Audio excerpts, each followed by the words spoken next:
High সকলকে, কেমন আছো সবাই? আমি ভীষণ ভালো আছি। তো এই ভিডিওটা না বেশ কিছুদিন আগের, মার্চের 15 তারিখের ভিডিও এটা। আর সেদিন ভোরবেলার ভিডিও। আমি ভাবছিলাম যে এটা কিছুদিন পরে দেব, আরও কিছুদিন বলতে আরও কিছু মাস পরে দেব, কিন্তু এই পরে পরে করতে গিয়ে যে সব কিছুই পরে হয়ে যাচ্ছে, সেটা আমি এখন ফিল করতে পারছি।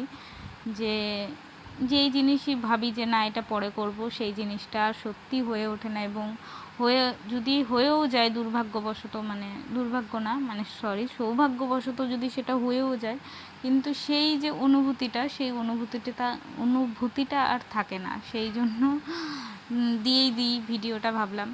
তো আমি সেদিন ভোরবেলা উঠেছিলাম, উঠে চলে গেছিলাম মাছের আড়তে, কারণ আমাদের বাড়ি একটা অনুষ্ঠান ছিল, সেই অনুষ্ঠানের জন্য বাজার করতে।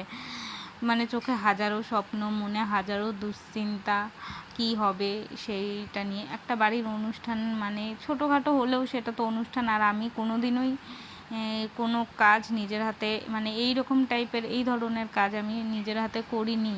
তো ফার্স্ট টাইম এই ফিলটা নেওয়ার জন্যই আমি সমস্ত কিছু, শুধু মাছ বলে না, আগের দুদিন আগে থেকে এমনি বাজার, সবজি বাজার সমস্ত আমি নিজের হাতে করেছিলাম। তো সেদিন আমি চলে গেছিলাম মাছের আড়তে মাছ কিনতে। এবার এটা হালিশহরের আড়ত।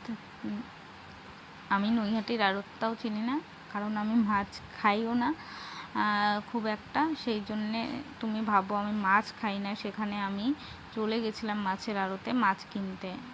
ভাবা যায়? তো মাছ কিনে এই যে এখানে আমি কিনেছিলাম কাতলা মাছ, এবং আমার সাথে গেছিলো আমার বোনের হাজব্যান্ড, কারণ ওরাই আড়তটা চেনে, আমি কোনোদিনও যাইনি। তাই ওই বলল যে চল, তোর খুব ভালো লাগবে, তুই তো কোনোদিনও এইভাবে দেখিসনি মাছ, আর বাজারও করা হয়ে যাবে। তো সেই জন্যেই আমি গেছিলাম। আর দেখো মাছটা কত বড়, আর এখানে একটা ফিশ ছিল।